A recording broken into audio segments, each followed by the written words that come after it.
Culture Soccer.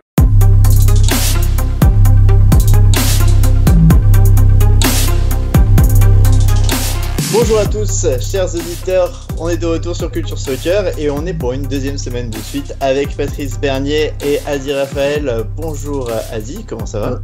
Rebonjour. Oui, on est super content de pouvoir continuer l'entretien avec Patrice Bernier. La première partie était tellement enrichissante. Peu de monde connaissent l'avant-carrière entre guillemets, bien évidemment, de Patrice Bernier, la carrière européenne de Patrice Bernier. C'est super intéressant. Puis merci beaucoup, Patrice, encore une fois, de t'être rendu disponible pour nous pour faire ça en deux parties. Ouais. Bien sûr, toujours un plaisir, parler football. Ben voilà, c'est ce qu'on va faire encore une fois cette semaine. Et cette fois, on va parler de football en MLS, puisque on avait fini la semaine dernière avec ta fin de carrière européenne. Et tu passes après à l'Impact de Montréal. Alors, est-ce que ça a toujours été un plan pour toi de revenir quand tu savais que Montréal allait être un club d'expansion en MLS ? Est-ce que même sans offre, tu savais que tu étais destiné à y rentrer un peu pour boucler la boucle, comme on dit ? Non, pour être très franc, c'était pas dans mes plans de revenir à la maison. Parce que mon rêve, c'était de jouer en Europe, d'essayer d'atteindre un grand championnat. Justement, je vivais des bons moments au Danemark, même si j'ai dû quitter mon club de Nordsjælland parce que j'ai eu des blessures, puis mon contrat était terminé. Et quand je suis revenu, je suis allé à Lyngby. Et quand je suis allé à Lyngby, pour les quelques mois que j'étais là, j'avais bien performé. On en avait parlé un peu plus tôt, au niveau à titre personnel. Il n'y a qu'un seul club que je n'ai pas eu joueur de l'année, c'était quand je suis en Allemagne, puis je suis resté là juste une année. Tous les autres clubs, j'ai eu des récompenses individuelles. Donc, même à Lyngby, pour 4 mois que je suis resté, j'avais bien performé. J'avais un contrat d'1 an qui allait jusqu'au mois de juin parce que je revenais de blessure. J'avais à ce moment-là 32 ans. J'avais cassé ma jambe 2 fois, à 2 reprises en l'espace de 3-4 mois. Et donc, tu sais, quand on est début de trentaine, dans le monde du foot, on devient un dinosaure un peu. Tout le monde attend quand est-ce que tu vas tomber du précipice. Parce que dès que tu arrives dans la trentaine, c'est tellement ingrat, quand tu y penses, c'est tellement ingrat. Ouais, c'est l'ironie du foot parce que c'est sûr, c'est normal qu'il y a des joueurs jeunes, talentueux, qui sont instinctifs, mais tu te connais le mieux quand tu arrives en fin vingtaine et début trentaine. Donc, les joueurs les plus... ton football QI, ta connaissance de ton corps, la connaissance du jeu, c'est quand tu arrives dans la trentaine. Début de trentaine, mais c'est souvent là que tout le monde pense combien de temps qu'il en reste, est-ce qu'il va être capable de continuer, parce que la moyenne, c'est quoi? Les joueurs finissent vers 33, 34 ans, ça c'est si t'es chanceux. Et donc, j'avais signé un contrat d'1 an à Lyngby, sachant que je revenais de blessure. Eux autres prenaient un peu un certain pari avec quelqu'un qui revenait j'avais passé les 9 derniers mois, j'avais été blessé, j'étais fracturé la jambe, j'étais out pendant 3 mois, je me suis refracturé la jambe, j'étais hors de commission pour un autre 3-4 mois. Donc, ils ont pris un pari sur moi. Ça a bien été. Pendant les 4 mois que j'étais là, ça a donné que j'ai eu joueur de la mi-saison, peu de temps que j'étais là. Mais j'avais mis une clause que si une équipe MLS, dont on va dire une certaine arrière-pensée que si l'Impact démontrait de l'intérêt, je pourrais quitter. Mais ce n'était pas dans le but, OK, je prépare pour revenir à Montréal. C'était tout simplement si jamais il y avait une opportunité, parce que je ne vous avais pas mentionné auparavant, mais quand j'étais à Nordsjælland, les Dynamo Houston avaient fait une approche en 2008 ou 2009, 2009, après la Gold Cup 2009, pour attacher mes services, mais je n'étais pas intéressé à la MLS. Ce n'était pas un championnat qui m'intéressait plus que ça.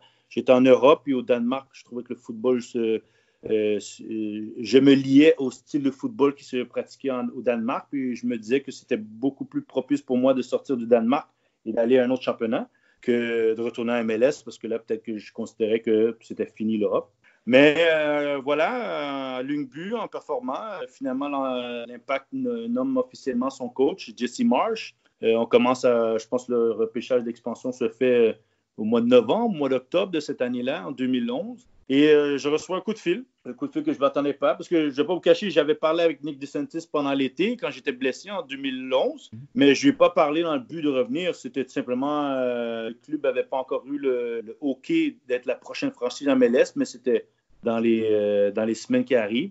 Donc, tu voulais savoir si jamais il pouvait te donner un peu plus d'infos, puis non, bien évidemment. C'est juste moi, tous les étés, je revenais, je revenais, j'allais m'entraîner à l'Impact. Donc, j'ai toujours gardé contact avec les gens de l'Impact. Donc, je parlais avec Nick, mais je n'ai pas parlé dans le but de revenir à l'Impact. Simplement, c'était voilà, quels étaient le plan de l'Impact pour attaquer la MLS, ce qu'ils allaient être officiellement l'équipe qui allait rentrer. Et que, voilà, parce que je ne me rappelle pas quand est-ce qu'ils ont été officiellement nommés, mais clairement, peut-être à l'interne, ils le savaient, mais officiellement, publiquement, je pense que ça a été nommé plus tard.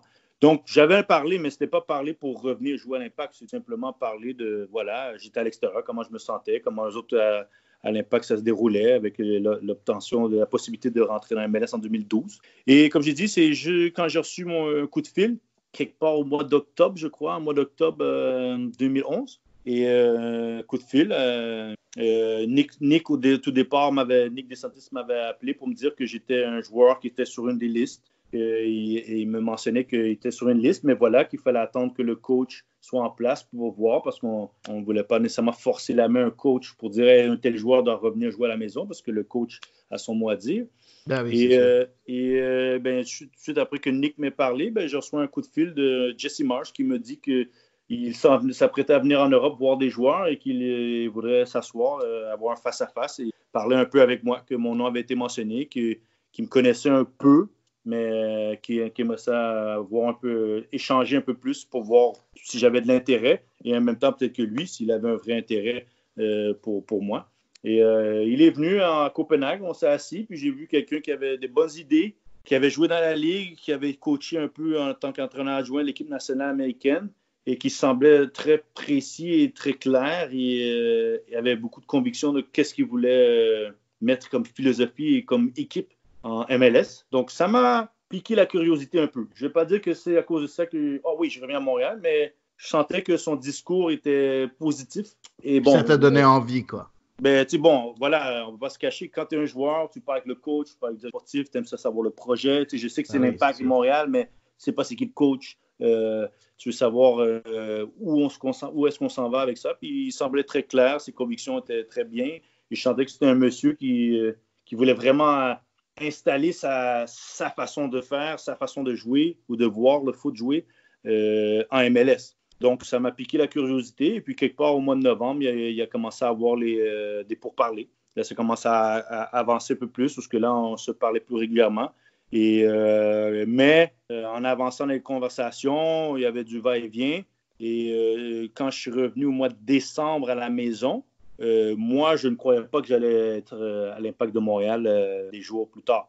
Parce que quand j'étais revenu à la maison pour les vacances de temps des fêtes, j'avais expliqué à mon agent que je ne voulais pas aucune communication, que je m'en venais pour le temps des fêtes voir la famille et que je repartais pour le Danemark après début janvier. Et comme de fait, j'ai ouvert mon courriel que j'aurais pas dû faire, mais je voulais pas faire, mais j'ai fait un courriel qui fait que les choses ont avancé très rapidement. Puis en l'espace de quelques jours, j'ai passé de partir en vacances puis penser revenir au Danemark à officiellement signer pour l'Impact de Montréal en fin 2011 et puis d'attaquer le nouveau projet qui était l'Impact de Montréal en 2012 pour la MLS. saison, donc, je faisais un retour. C'était partie 2 pour moi, mais partie maintenant dans Major League Soccer. Oui, exactement. Et puis tu arrives à l'Impact et le groupe est composé de plusieurs joueurs MLS, des vétérans comme Donovan Ricketts, Lamar Neagle, Justin Mapp, Niassi, Brovski, on va pas tous les nommer.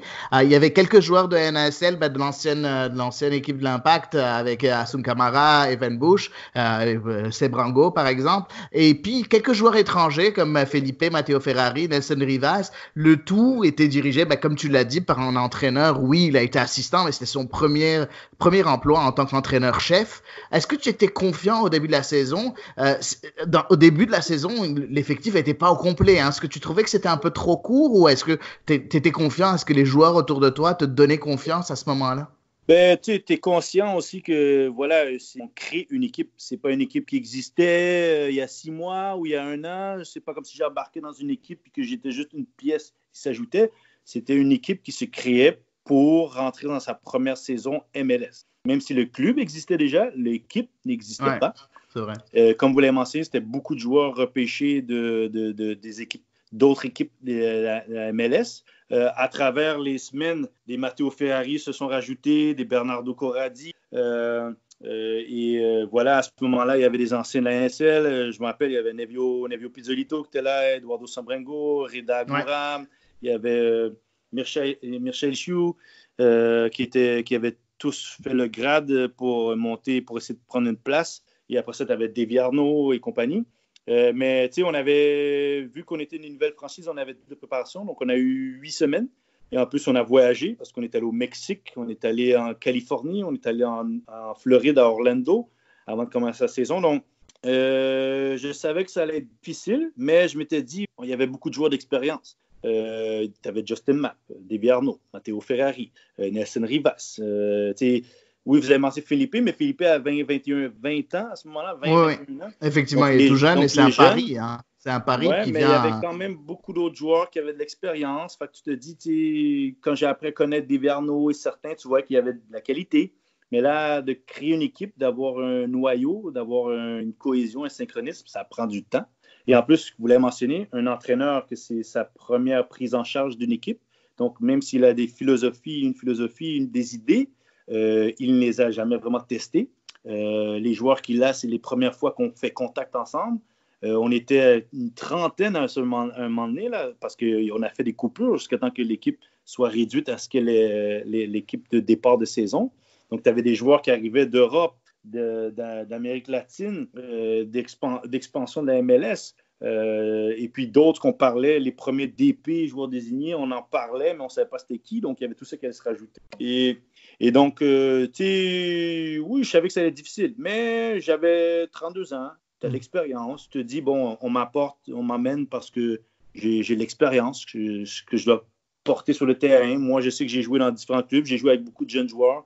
Et donc, moi, j'étais confiant, puis je revenais jouer à la maison. Donc, à la fin, le plus beau côté dans le foot, je peux dire, ou dans la vie, c'est de défendre les couleurs de chez soi. Ouais, donc, oui, il y a un côté plus ancré. Donc, le lien est encore plus solide. Tu veux vraiment... Puis comme je vous l'ai dit, on en a parlé dans la première partie, c'est que moi, je suis parti parce qu'on ne joue pas vraiment au foot ici au Canada. Ouais. Et là, maintenant, on a un stade Saputo spécifique soccer, parce que quand je suis parti, c'était le Centre Claude Robillard. C'était pas un stade... C'était un stade qui a été fait pour les Jeux Olympiques 76 qu'on jouait au soccer là, mais il y avait une tour d'athlètes. On jouait au stade Saputo. Donc, c'était essayer de pousser tout le monde avec ceux que je connaissais ou ceux que j'ai appris à connaître pour que l'Impact de Montréal ait du succès sur le terrain. Donc, non, c'était difficile, on savait, mais voilà, on était tous convaincus. On a appris à se connaître petit à petit après les camps. Je pense que ces 3 camps nous ont aidés parce que quand tu es en hôtel, tu apprends à te parler, tu socialises un peu plus, tu finis par connaître les gars sur le terrain, on s'entraîne. Autant qu'on est en train de se battre pour des places dans le 11, autant qu'on est en train de se connaître et de former une vraie équipe. Mais on savait que ça allait être difficile. Mais je voyais des gars comme Davy Arnaud qui avait une personnalité de guerrier, quelqu'un qui avait une fierté. Je connectais avec ça, avec un Matteo Ferrari on avait le même âge, qui avait tout son vécu de Serie A et d'Europe, qui apportait. Tu voyais qu'il y avait de la qualité. C'était juste une question de est-ce qu'on allait être capable de mettre en place ce qu'on avait pratiqué pendant 8 semaines? Parce que c'est une chose s'entraîner, parce que les matchs, ils ne valent pas vraiment grand-chose. On va dire, ils n'ont pas de points, il n'y a pas de pression. Et que quand tu commences un championnat, parce que là, quand tu ne prends pas les points, est-ce que tu vas rester dans le droit chemin et avec les convictions que tu as? Et parce qu'on avait un entraîneur qui était d'une première année, des joueurs qui se connaissaient, mais on n'a pas encore les assises pour dire, OK, même si on perd, on sait qui on est. Et donc, on est parti là en découverte. Et ça a pris du temps. Moi, j'ai été sur le banc qui m'a surpris. Après 4 matchs, justement, quand moi, je sentais que finalement, je déployais mes qualités envers le groupe sur le terrain. Fait que c'était difficile au début, mais en même temps, ça a été beau parce qu'on a appris à bien se connaître. On a bien vécu la deuxième ou le 2/3 du reste de la saison. D'accord, et puis justement, à la mi-saison, vous avez des vétérans qui arrivent, surtout 2 gros noms, Alessandro Nesta et Marco Di Vaio. Est-ce que Di Vaio a été désigné, le premier du club? Est-ce que ça a changé instantanément la culture dans le vestiaire, et quelle était un peu la réaction justement de tes coéquipiers et toi-même quand vous avez su que ces 2 géants du soccer arrivaient dans le vestiaire? Déjà là, Nesta est arrivé beaucoup plus tard. Il est arrivé, je pense, fin juin, juillet. Ouais. Tandis que Marco Di Vaio, on avait été averti quelque part au mois de mai qu'il arrivait, même si je pense que ça a été annoncé fin mai vers la fin du championnat italien. D'accord. Donc, on nous avait avertis parce que comprenez, aussi en MLS, avec la structure salariale, un joueur désigné arrive, ça veut dire que ça prend de la place dans la masse salariale. Est-ce que quelqu'un, il y a toujours ces a priori de est-ce que quelqu'un doit devoir quitter pour faire de la place? Parce qu'on est quand même une 25 à 30 joueurs là, dans une structure de masse salariale qui n'est pas la même qu'est maintenant, parce qu'il y a le TAM, il y a le GAM et tout ça.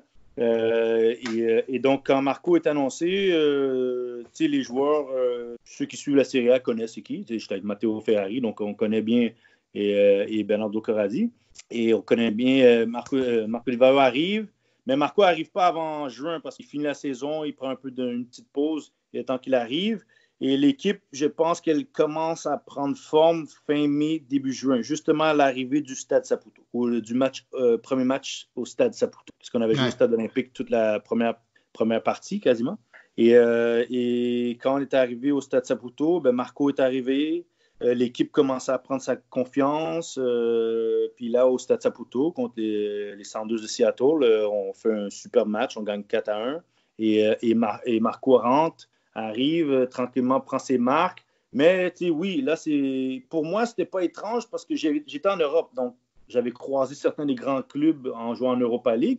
Mais c'était quand même spécial de dire que, voilà, attends, là, tout d'un coup, je me retrouve avec Matteo Ferrari qui joue en Serie A, Marco Di Vaio qui a joué en Serie A, Bologne, Juventus, Monaco. Et là, tu as Alessandro Nesta, champion du monde, un des meilleurs défenseurs de son temps, qui arrive à AC Milan. Donc, tout d'un coup, c'est comme, attends, je suis à Montréal, je joue au foot. Ouais. Moi, j'ai quitté parce qu'il n'y avait pas assez de foot, ou je considérais que le niveau n'était peut-être pas ce que je voulais atteindre. Et là, je jouais chez moi avec des gars d'Europe qui viennent jouer ici et des Américains qui viennent jouer ici aussi, puis tout ça pour représenter l'Impact de Montréal. Donc, c'était un peu spécial. Et maintenant, c'est de connecter avec des gars qui étaient dans des vestiaires avec des joueurs de très haut niveau. Et là, en même temps, tu veux démontrer que je peux jouer avec Marco Di Vaio, je peux jouer avec Alessandro Nesta. Moi, je ne vais pas rabaisser votre niveau, même que je pense que je peux maintenir le même niveau que vous pour qu'on puisse aller de l'avant et qu'on gagne. Donc, il y a le beau côté que ces joueurs-là arrivent, mais ils apportent ce plus en voulant dire que là, les joueurs se disent, là, on a un joueur désigné. Moi, je veux démontrer que je peux jouer avec un gars qui a joué en Serie A, qui a joué en France, qui a joué à un haut niveau, ou des défenseurs qui ont joué à un très haut niveau, même au niveau international. Et donc, la mayonnaise, elle a bien pris à partir de ça, fin juin. Et je crois qu'on a eu une belle série de matchs à domicile où on était quasiment invaincus pour quelques matchs à domicile. Même on a passé un mois de juillet où quasiment invaincus. Et ça m'a même permis au mois d'août, moi, d'avoir joueur du mois. Ouais. Et tranquillement, en même temps, moi, tranquillement, mon jeu commence à ressortir de plus en plus parce que je trouve là, notre foot, si on peut dire, commence à ressortir. Avec Felipe et Colin Mono au milieu, on avait développé une belle complicité. On se retrouvait les yeux fermés. On arrivait à créer des belles opportunités. Puis, tu avais les Justin Mapp, les Davy Arnaud, Marco Di Vaio, Sanani Assi qui apportaient leur touche offensive. Et tu as des joueurs comme Asun Camara qui, tranquillement, démontraient leur qualité comme latéral. Et on avançait. Et c'était, pour moi, dans mon épopée, l'Impact de Montréal, mes meilleurs moments footballistiques, on va dire, je dirais que le football que j'ai trouvé que j'ai été plus en cohésion avec mes joueurs, c'est fort probablement en 2012, cette deuxième moitié de saison. On semblait jouer, on avait confiance, puis on possédait le ballon par moment. C'est peut-être le moment que j'étais le plus en symbiose avec mes coéquipiers. Ouais, c'est ça. En plus, t'as eu une excellente saison. C'est sûr que tu jouais un peu plus haut sur le terrain que le reste de ta carrière à l'Impact. Puis, juste point de vue statistique, t'as eu 9 buts, 7 passes décisives dans cette saison-là. Oui, il y a eu à peu près 5 penalties ou 6 penalties. Par contre, il y a eu quelque chose qui a beaucoup étonné beaucoup de monde. Moi, en tant que, bien évidemment, je suis supporter de l'Impact de Montréal, je le cache pas. Et puis, ça a vraiment choqué beaucoup de monde, le fait que à la fin de la saison, Jesse Marsch n'est pas reconduit et il est remercié. Est-ce que tu as quelle était ta réaction à cette décision? Est-ce que tu étais choqué avec tes coéquipiers? Comment ils l'ont pris? Puis, bien évidemment, le voir maintenant, aujourd'hui, en train de performer maintenant, aujourd'hui, avec Salzbourg. Est-ce que tu trouves que c'est quand même extraordinaire, non, de voir cet entraîneur-là aller aussi loin, non?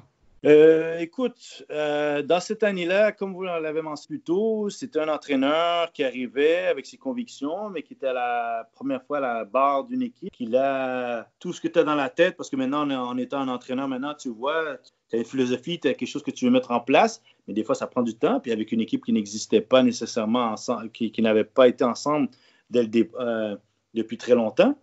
Et à la fin de la saison, ben, on avait finalement trouvé cette identité, si on peut dire, parce qu'on était très confiants de nous quand on arrivait sur le terrain, qu'on sentait qu'on était capable de battre la majorité des équipes, qu'on était capable de posséder le ballon. Même moi, avec Philippe O'Connell, on se sentait qu'on se mesurait à n'importe qui au milieu de terrain dans la ligue et que notre défense était de béton avec Ferrari, Nesta et Rivas par moment quand il était en santé. On avait Troy Perkins qui est arrivé dans les buts en deuxième moitié de saison, qui a démontré de belles choses. Asun Kamara, qui était vraiment peut-être un des meilleurs latérales droits à partir de cette époque-là. En avant, on avait Justin Mapp qu'on a fini par découvrir un peu plus tard en 2013. Donc, quand on a fini la saison, on s'est dit l'année prochaine ça va être une bonne année parce qu'on risque d'avoir la continuité. Là, on sait qui on est, on a plus de confiance. Là, il suffit de juste emporter cette confiance et cette complémentarité à un autre degré. La saison prochaine. Et les dernières conversations que j'avais eues avec Jesse Marsh, c'était qu'on parlait, on envisageait la prochaine année. Parce que même si mes débuts avec lui avaient été un peu mitigés, un peu froids, parce que bon, il m'avait mis sur le banc pour quelques matchs, notre relation en tant que telle avait quand même resté bonne au niveau de communication. Et donc, moi, quand ils se sont séparés mutuellement entre lui et le club, c'était un peu une nouvelle, un peu un choc, parce que je ne pense pas qu'on le voyait venir, surtout qu'on avait bien fini la saison, donc on se voyait en 2013 avec des objectifs peut-être plus élevés, un standard plus élevé. Et là, on finissait l'année, je crois qu'on s'en allait en Italie, en camp, justement, en camp de fin de saison, à Bologne et à Florence. Et là, on avait un nouvel l'entraîneur qui partait. Mais en tant que tel, moi, Jesse Marsh, ses idées, les choses qu'il a mis en place en pré-saison, même si au début de la saison, c'était un peu difficile parce que le rodage, les points, quand tu ne gagnes pas, tout ça, ça te défie, ça te remet peut-être en question. Mais par la fin, c'est un jeune entraîneur qu'on voyait qui avait une belle conviction, puis qui avait de bonnes idées, et que j'aimais ce qu'il mettait en place à l'entraînement. On avait du plaisir à s'entraîner, puis qu'on avait développé une belle camaraderie en tant que joueur. Et voilà. Mais j'ai grandi dans le football depuis longtemps. Et voilà, il y a des changements, soit les joueurs, souvent les coachs. Et là, on attaquait 2013, où on ne savait pas qui allait être l'entraîneur à la fin de 2012. Mais le groupe de joueurs était convaincu que voilà, on avait de bons éléments pour faire quelque chose de bien en 2013, si ce n'est pas quelque chose de spécial. D'accord. Bah justement, en 2013, vous avez eu une année, on va dire, sur le titre personnel, c'était pas trop mal, surtout au début de la première moitié de saison, sous Marco Chalibum, et puis il y a Marco Di Vaio aussi qui marquera tout de même 20 buts. Et finalement, vous atterrissez en fin de saison hors des séries. Comment tu l'expliques avec un peu de recul? Est-ce que c'est une faute collective ou est-ce que ta tactique n'était pas forcément bonne, ou est-ce que c'est la fatigue à cause d'une préparation physique un peu épuisante? Quel est ton avis dessus? Ben, on a fait les séries, on a fait les matchs de barrage. Là, donc, oui. Malheureusement, on n'a pas intégré l'autre. On va pas se cacher, on a fini un peu en queue de poisson en cette fin de saison 2013. Écoute, on a commencé avec Marco Chalibom, c'est un monsieur que j'adore comme entraîneur, motivateur, vraiment une belle personnalité.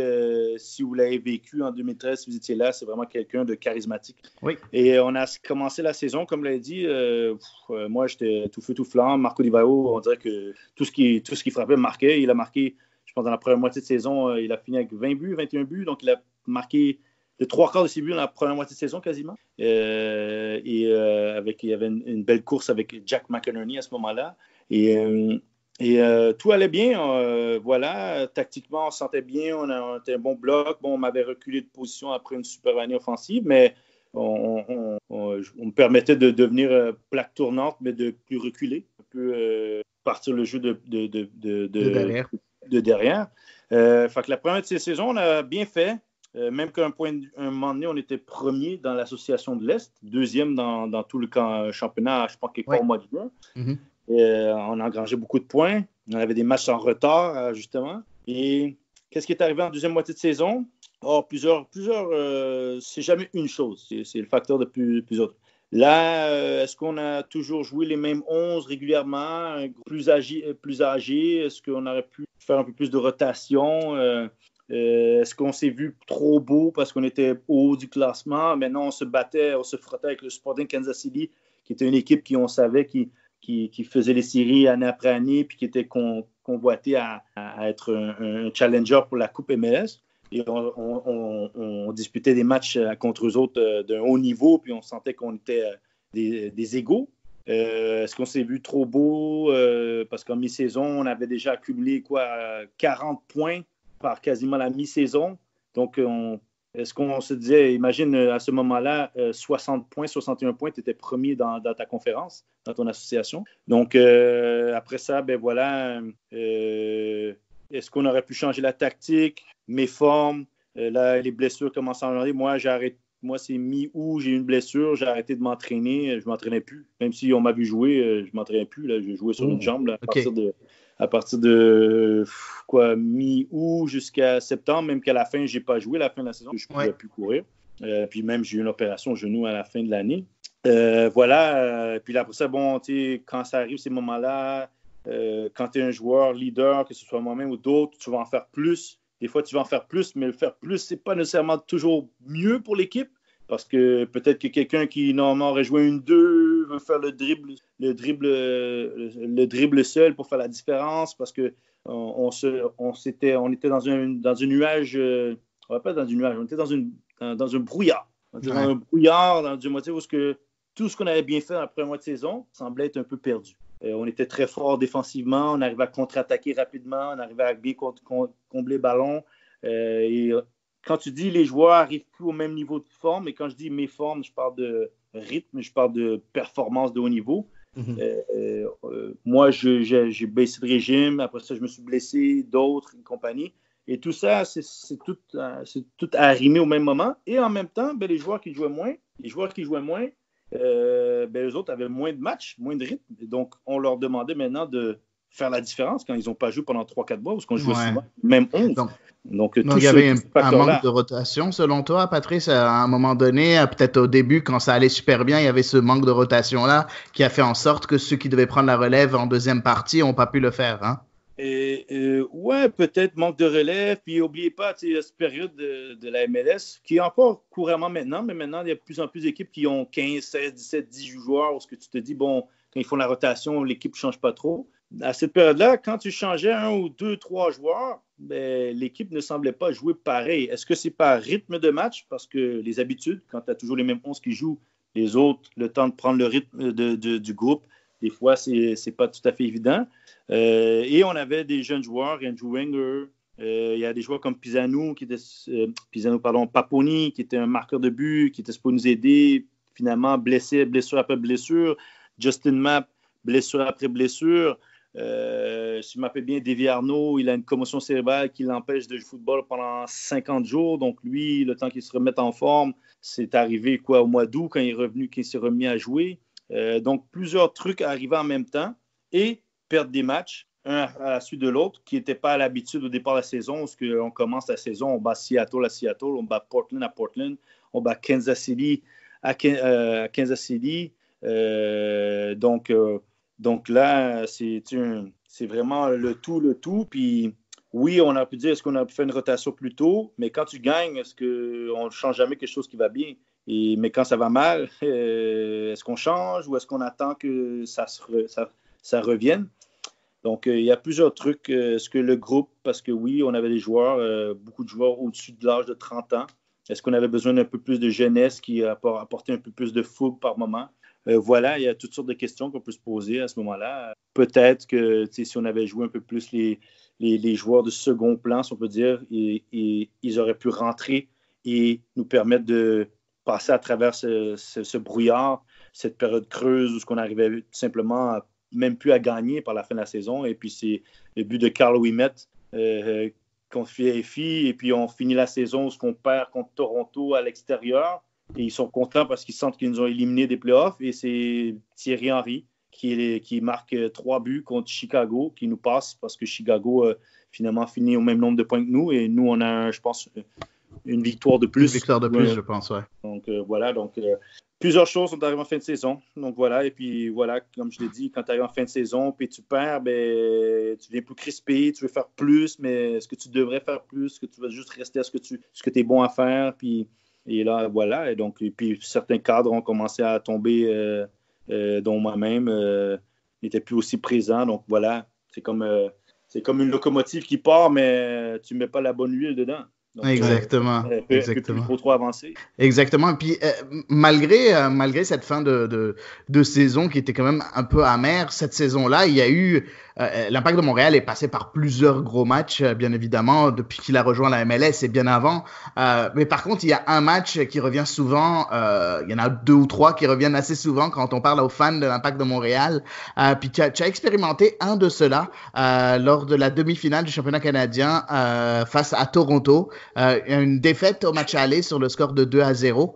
Et puis au match retour, l'Impact de Montréal s'impose face à son éternel rival, face à Toronto FC au Stade Saputo sur le score de 6-0. Est-ce que ce match-là restera longtemps gravé dans ta mémoire? Moi, j'étais au stade et je me rappelle, j'en ai vu des matchs dans ma vie, puis je peux te dire, il y avait un buzz au stade. J'avais la chair de poule à voir ça parce que le monde était surexcité. Est-ce que c'est un match qui restera longtemps dans ta mémoire, gravé dans ta mémoire? Ouais, non, ça, c'est clair. Déjà là, c'est des victoires convaincantes de même, ça n'arrive pas souvent, et tu le fais contre ton ennemi de toujours. Puis encore plus parce que je me rappelle, j'étais un des seuls qui avait joué le match, des partants réguliers qui avaient joué le match aller à Toronto. Mm-hmm. Et on avait sévèrement critiqué le club, l'équipe, en voulant dire qu'on ne prenait pas le championnat canadien sérieusement. Mais à ce moment-là, on essayait la rotation, justement.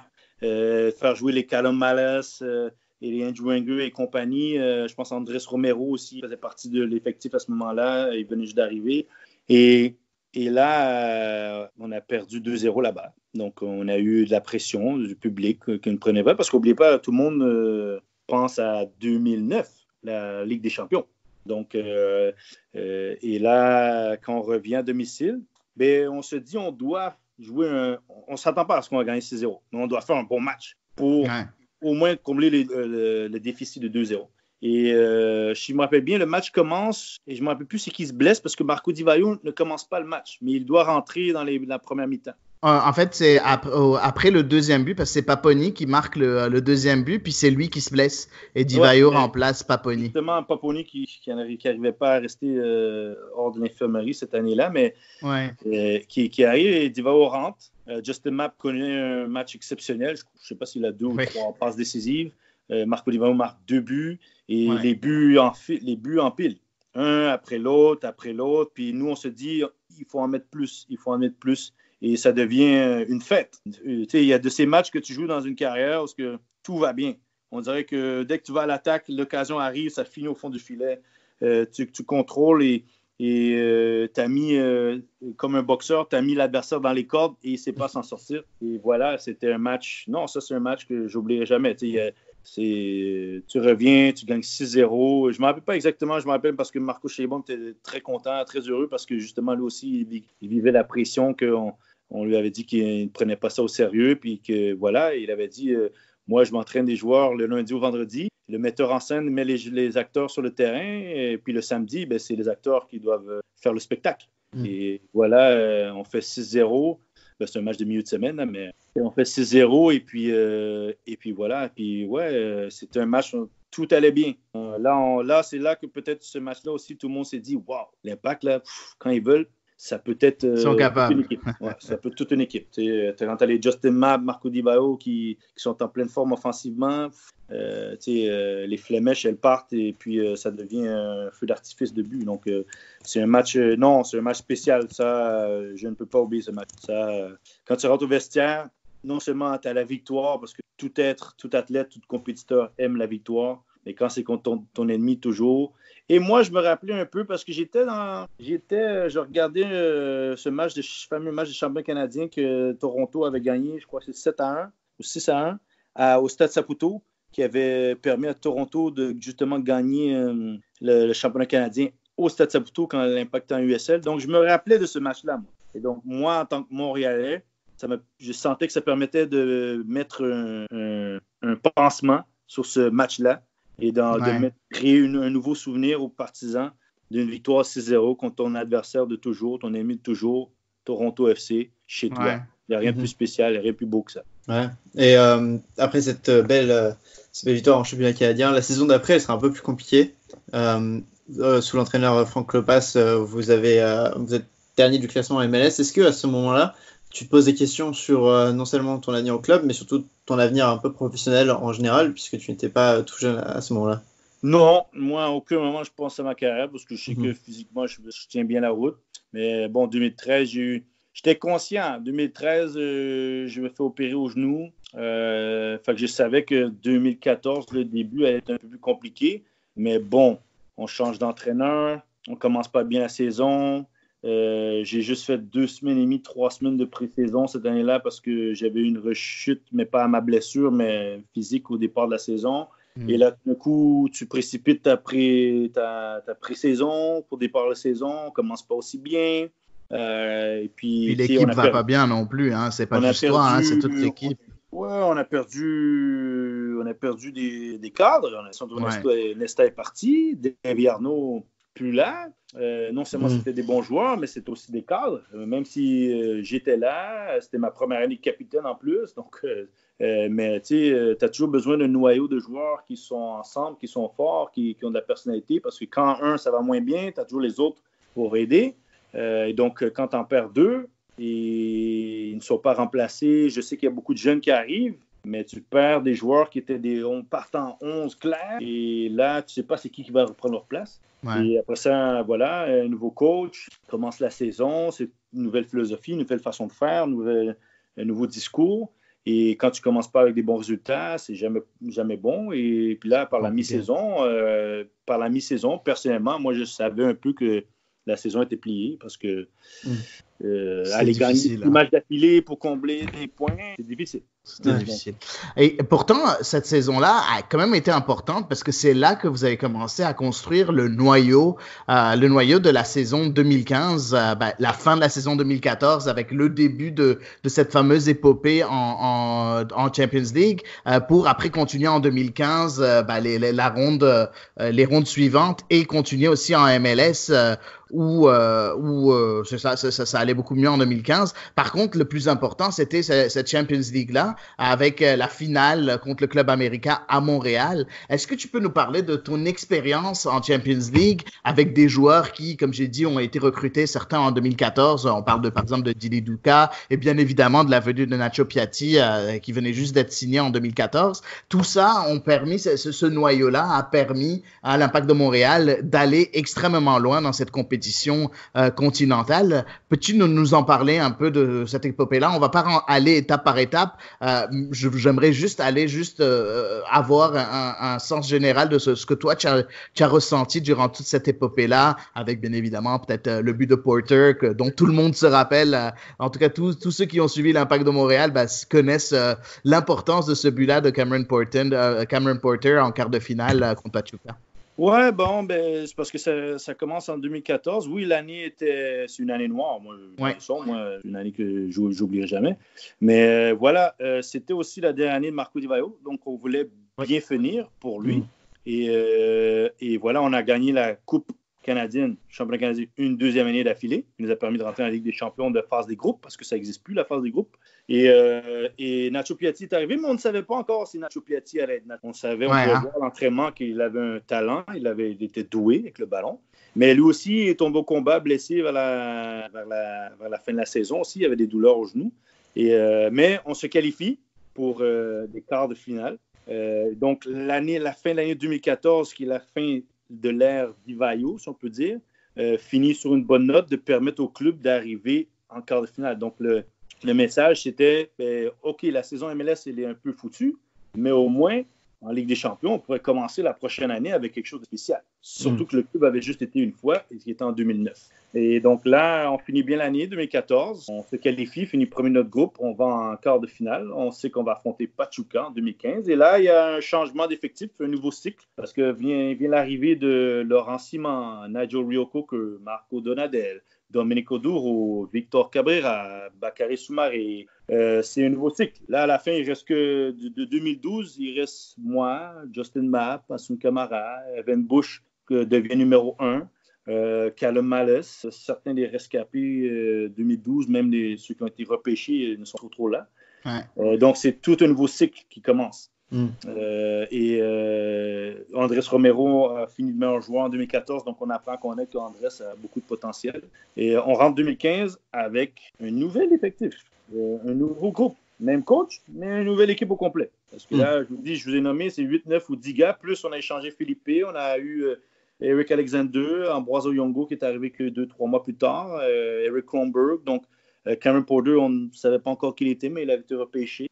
Donc, il y avait beaucoup encore de points d'interrogation parce que là, on rentrait dans une phase finale, mais n'ayant pas un noyau de joueurs qui étaient partants l'année d'avant. Et comme j'ai dit, Nacho, on a vu ce qu'il était capable de faire, mais on ne savait pas qu'il allait être capable de faire tout ce qu'il a fait. Et voilà, on s'est tous mis d'accord que voilà, on rentrait dans une période spéciale, de rentrer dans un tournoi et de créer un noyau, quelque chose de fort dès le départ et avec des personnalités fortes, parce qu'il y avait quand même beaucoup de très bonnes personnalités là-dedans. Assoul Kamara commençait à ressortir comme leader. Bon, moi, si j'étais ma deuxième année de capitaine, tu avais Rio Koku qui est arrivé, Marco Donadel. Donc, on était quand même encore un autre groupe de joueurs avec de l'expérience, du vécu. On a en pré-saison en Mexique, on va contre Pachuca, on va en altitude, on se dit voilà, ils sont en saison, déjà 7, 8, 9, 10 matchs de jouer, est-ce qu'on va être capable d'au moins accrocher? Finalement, on fait 2-2 au match aller, on menait 2-0 à l'aller, à la première mi-temps, et on revient à domicile pour perdre 1-0. Et voilà le fameux but. Ben, si je le décortique rapidement, c'est que il y a un joueur qui joue maintenant en Europe et qui est très reconnu maintenant, Lozano, mexicain. Oui, Irving Lozano. Oui, Irving Lozano. 20 ans. Ben, la séquence, c'est qu'il part en ballon en contre-attaque. Plus ou moins, il va nous clouer le cercueil. Et décide d'en faire un peu trop. Callum Malles hérite du ballon. Frappe une transversale de 40-50 mètres. Magnifique. Et après ça, on voit l'enchaînement, une passe magnifique, et on voit l'enchaînement Cameron Porter, parce qu'à ce moment-là, Cameron Porter, c'était un jeune, athlétique, fou, qui avait cette envie de prouver, mais on ne savait pas ce qu'il pouvait nous apporter. Et puis là, je vais toujours prendre les mots de Mauro Biello, des fois, une carrière peut être définie par un moment. Et il enchaîne, poitrine, tac, pointu, se mêle entre les jambes du gardien de but. Et dans le football, il n'y a pas de... Ça arrive pas, c'est pas comme le hockey, c'est pas comme le basketball. Le football n'arrive pas à zéro. L'arbitre ne siffle pas à zéro. Donc, les buts en dernière instance, ça arrive très, très rarement. Comme la remontada du Barça. Donc, ce but-là, c'était il y a quelques secondes avant, on était sur le banc, comme bon, c'est fini. Et puis là, une longue balle a mis de l'espoir, qui a fini avec un but, puis fort probablement le plus grand moment dans l'histoire de l'Impact de Montréal. Cameron Porter marque un but, et puis on est qualifié pour passer en demi-finale. On était éliminés à voilà, et ceux qui sont devenus des fans de l'Impact à cause de ce moment-là, parce qu'il était 30 quelques mille personnes au stade olympique, et de marquer un but comme ça, qui est la dernière action de match, c'est rare. Dans le football, c'est rare. Et de savoir que là, il l'a fait. Fait que les gens qui sont fans du hockey se disent, j'ai vécu ce moment-là comme si c'était un match de série éliminatoire, un but gagnant dans les prolongations. Et voilà, c'est ça, Cameron Porter nous a permis d'aller en demi-finale. Après ça, on est allé affronter à l'ONC et Costa Rica. On s'en est bien sorti pour aller jouer la finale contre le Club América. Et malheureusement, on était à une mi-temps de passer à la Coupe du monde des clubs. Et voilà, mais c'était spécial. Une Ligue des champions spéciale, comme je dis, fin d'un cycle avec Marco Di Vaio et un nouveau cycle avec un Piatti à découvrir et tous ces joueurs à la Laurent Simon qui ont fait l'année 2015. Puis après ça, ben voilà, on a le grand frère qui est arrivé quelques mois plus tard qui a rendu cette année-là encore plus spéciale, M. Didier Drogba. C'est ça, on allait justement enchaîner dessus. Tu parles un nouveau cycle pour l'Impact de Montréal et c'est vraiment un moment historique. C'est la signature. Joël Saputo au mois de juillet qui a surpris tout le monde en annonçant la signature de Didier Drogba.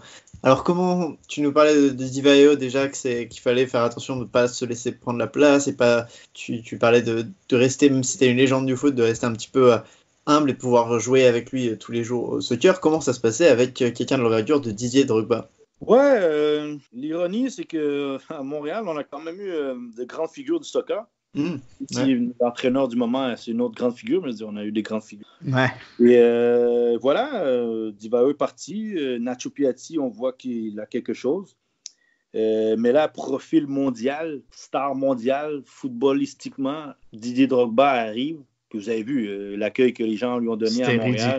C'était ridicule. Moi, j'étais à la conférence de presse, puis te dire très franchement, Patrice, j'ai eu des larmes aux yeux parce que je suis supporter de l'Olympique de Marseille aussi. Okay. Donc, c'est sûr que moi, personnellement, j'ai eu des larmes aux yeux à le voir en conférence de presse. J'y croyais pas. Ouais, non. Donc, ce qui était comique à ce moment-là, c'est que, on parlait de ça parce que je suis quelques jours avant qu'il s'en venait. Et voilà.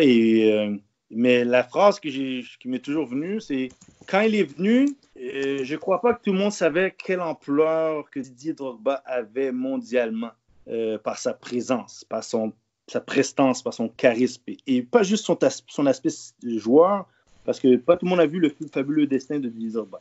Pas tout le monde a vu le documentaire. Pas tout le monde connaît l'histoire avec la Côte d'Ivoire et tout. Et puis passage à Marseille. Et puis là, maintenant, à Chelsea, comment ça n'a pas été aussi facile au départ, mais finalement, il plantait but après but et puis est rendu une des stars, si ce n'est pas une des légendes, les plus grandes légendes de ce club. Donc, quand il arrive, personne ne comprend l'amplitude c'est vraiment c'est un tremblement de terre qui arrive à Montréal. C'est Didier Drogba qui arrive. C'est aussi gros que Kaka en MLS ou même à certains degrés, je vais dire David Beckham, mais à ce niveau-là. Et voilà, quand il arrive, première question, c'est pourquoi il veut venir jouer ici? Donc, parce que, voilà, il aurait pu jouer encore en Europe quelque part, peut-être aller au Qatar, voilà. Mais il vient jouer, il est à Montréal. Et encore, même chose, je pense pour tous nous, c'est pour tous les joueurs qui étaient là, c'était, Didier Drogba est avec nous. Oui, c'est fou, hein? Ce gars-là, c'est spectaculaire. On regardait ses matchs de Champions League, ses buts, ses reprises, cette puissance offensive. Et là, il est avec nous. Mais moi, c'est surtout le côté humain à comprendre, parce que le joueur, tu sais qu'est-ce qu'il va apporter quand il va arriver. Puis tu le vois direct, les premiers jours à l'entraînement, tu as vu que c'était une coche supérieure. Mais c'était juste l'aspect humain, de voir comment Didier, très tranquille, très posé, est arrivé, s'est incrusté. C'est le beau côté de ces joueurs-là. Tout le monde pense que c'est des grandes vedettes, ils se prennent pour d'autres. Mais non, ils arrivent, puis ils adorent le foot, puis ils savent que collectivement, ils ont besoin des autres pour rayonner. C'est ça, il est très humble, Didier Drogba. Il est très humble et capable de dire « Hey, toi, viens avec moi. » Voilà, on va aller faire de la finition avec certains des jeunes, avec un Anthony Jackson-Hamel ou avec un Domenico Duro. Et les gars, ils accrochent. Après ça, inviter les joueurs. Et après ça, moi, ça a été une année difficile, point de vue footballistique. Mais avec lui, ça a été beaucoup plus facile de gérer le groupe. Parce que là, tu as quelqu'un qui est leader aussi, puis qui a encore plus gros vécu que moi, donc, puis qui n'a pas fait comme, voilà, je deviens le boss, mais j'étais capitaine, il s'est accroché, il a fait que ce que lui sait faire, c'est d'être rassembleur. Ouais. Et il m'a permis d'être rassembleur avec lui. Et puis là, on a vécu des moments spéciaux, une deuxième moitié de saison extraordinaire. Et puis voilà, qui marque 11 buts en 11 matchs? Il n'y a pas grand monde qui fait ça. Ouais, c'est ça. Et puis après, en 2015, c'est aussi, je vais dire, pas la première, mais presque la première vraie qualification de l'Impact pour les séries, parce qu'on sait, vous vous êtes qualifié avant, mais c'était un peu le knockout où vous avez perdu auparavant contre Houston.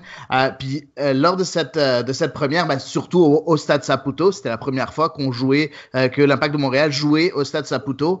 Puis vous avez réussi à battre le rival torontois sur le score de 3-0 en 2015. Un excellent match. Puis en 2016, l'Impact montre encore une fois de très belles choses. chose et parvient à se hisser jusqu'en finale de la conférence de l'Est. On revient sur cette finale de la conférence de l'Est contre Toronto où il y a eu une finale plein d'émotions, où il y a eu, on va dire, du yo-yo, où l'Impact aurait pu passer tout comme Toronto. C'était joué à un cheveu.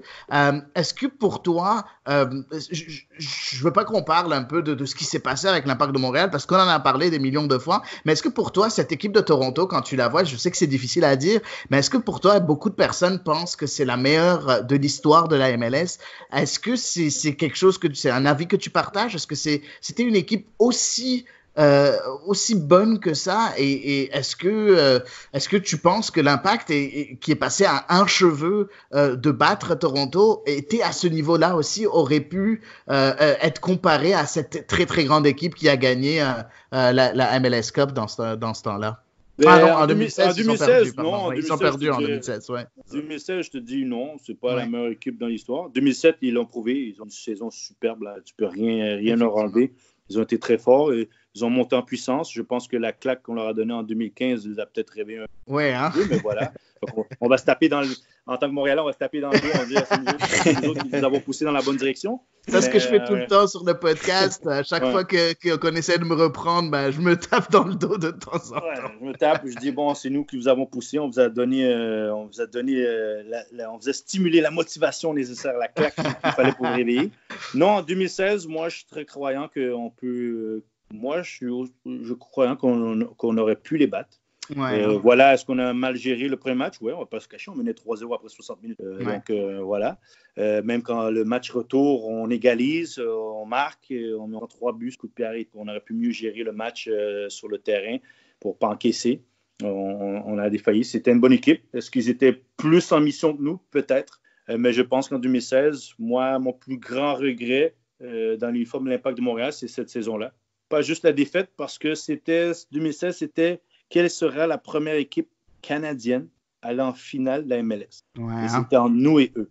Et moi, de mon côté, ce que moi j'espérais le plus, c'est que nous avions une équipe canadienne, un propriétaire de Montréal, un coach de Montréal et un capitaine de Montréal et du Canada.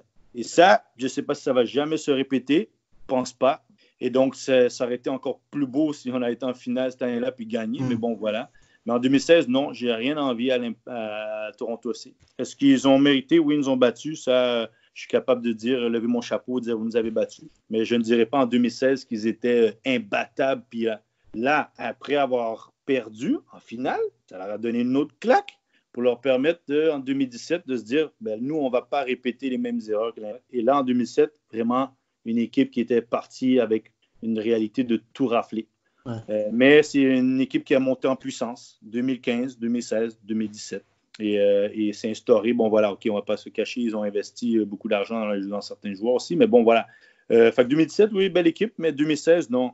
Moi, oui, j'ai des regrets parce qu'on aurait pu mieux gérer ce premier match où on gagne, on aurait pu gagner 3-0, puis on s'en va là-bas, puis on a géré un match à retour d'une différente façon.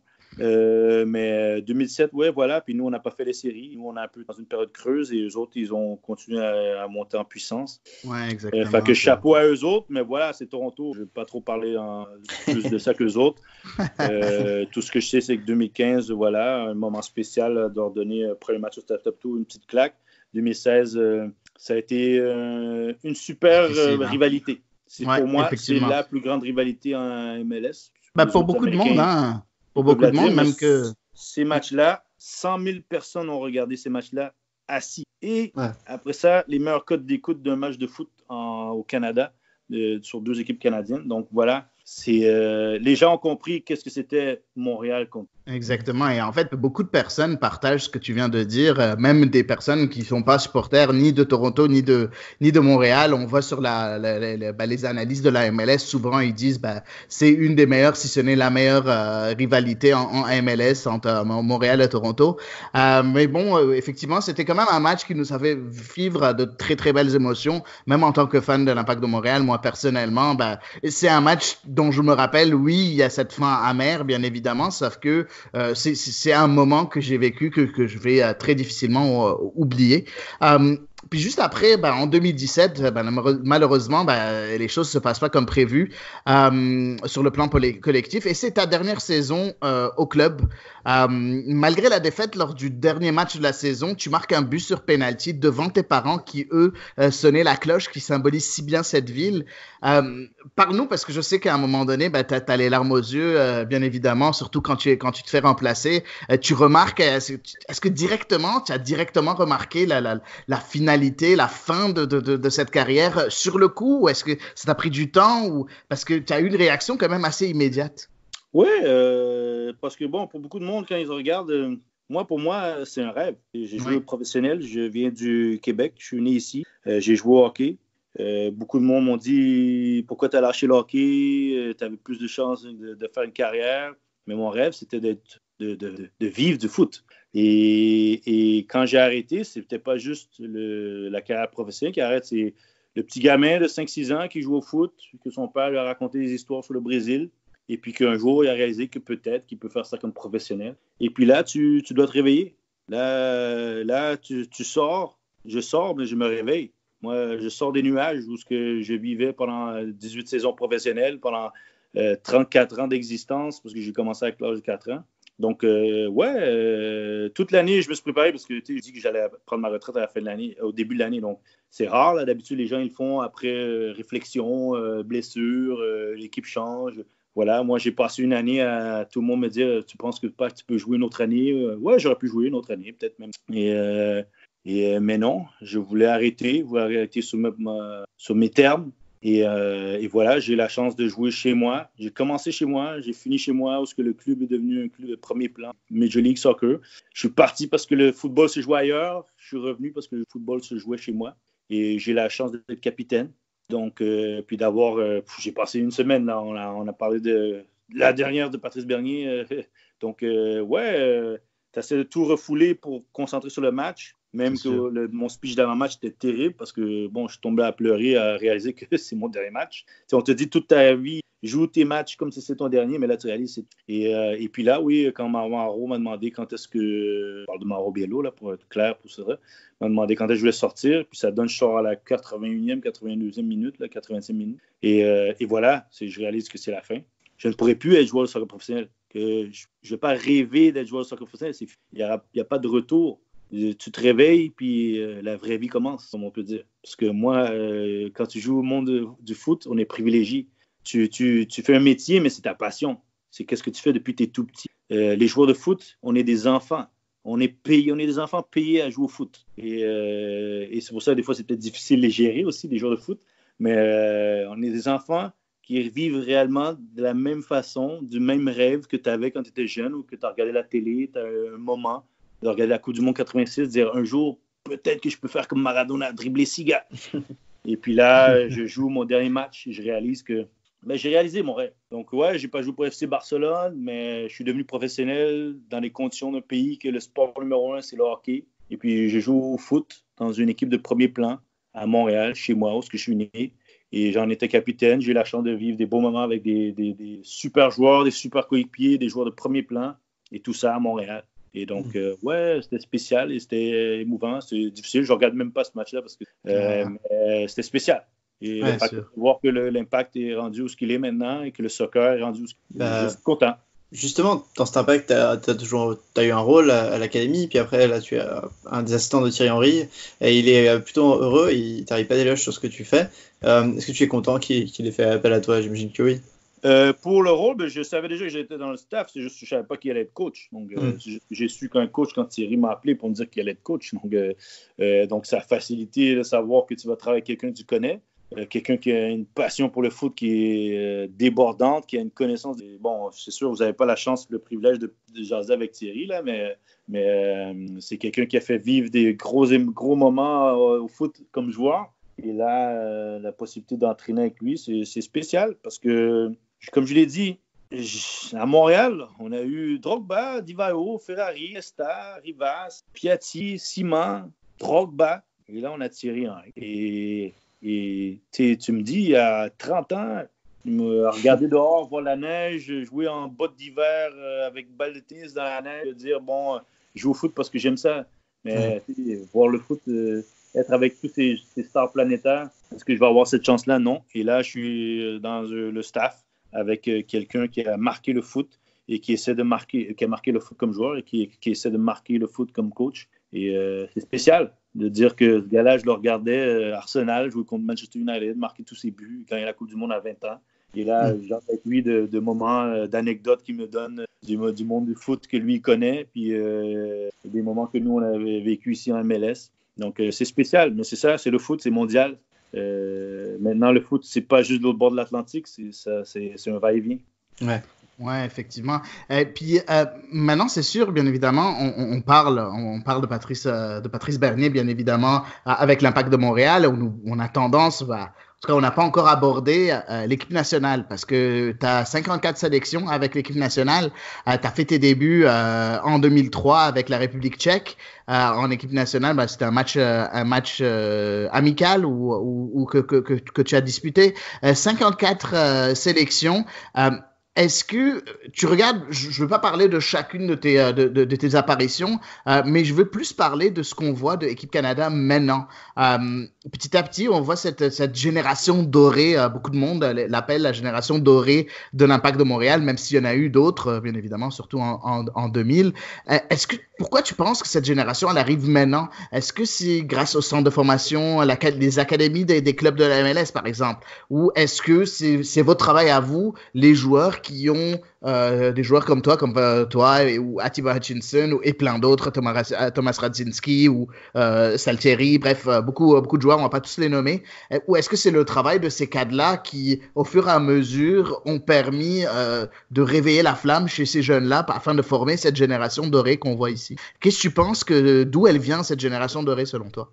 Bon, c'est plusieurs choses. Donc, voilà, oui, il faut donner un crédit parce qu'il y a les académies maintenant. Donc, il y a de plus en plus de joueurs qui sont formés, qui sont développés à rentrer dans le monde professionnel. Donc, ça, c'est une belle chose. Il y a la Ligue canadienne de football, la CPL, qui commence aussi. Donc, il y a beaucoup de belles choses qui se développent dans la sphère du monde canadien. Là, après ça aussi, c'est générationnel. Et après ça, le talent, c'est le talent. Ouais. Moi, je considère que ma génération, avec Julian de Guzman, Dwayne de Rosario, Paul Terry, Thomas Radzinski, Atiba Hutchinson, Ali Jarba et compagnie, on a fait très belle figure à la Gold Cup 2007, mais on n'a rien fait de plus. Donc, on a toujours le regret parce qu'on parlait de nous comme une génération dorée à ce moment-là, parce qu'on avait bien fait à la Gold Cup. On aspirait qu'on allait se qualifier à la Coupe du Monde 2010. Et là, maintenant, ce qui est le beau côté, c'est que tous ces gars-là sont beaucoup plus jeunes. Jonathan David, Alfonso Davies, regardez Samuel Piette. Lui, il a 24 ans. Moi, je commençais à 23. Lui, à 24, il est déjà à 50 sélections. Oui, exactement. Il va te dépasser bientôt. Hein? Oui, donc voilà, dans le monde du foot, dans le monde de la vie, si on pense que nos records sont établis à la vie, il faut savoir être modeste et humble. Hein. Dans la vie, il y a toujours quelqu'un qui va nous dépasser. Et tant mieux, ça veut dire que les choses évoluent. Donc voilà, là, tu as beaucoup de jeunes joueurs qui sont en bon âge. Mais en même temps, je ne vais pas le cacher que John Herdman, le côté de quand moi je suis arrivé à l'équipe nationale, c'est qu'on arrivait à l'équipe nationale et peut-être que c'était comparativement aux Américains ou aux Mexicains ou aux Costa-Ricains, qu'eux autres, quand ils arrivent à l'équipe nationale, c'est la nation. Je représente la nation et certains même jouent mieux en équipe nationale qu'en club.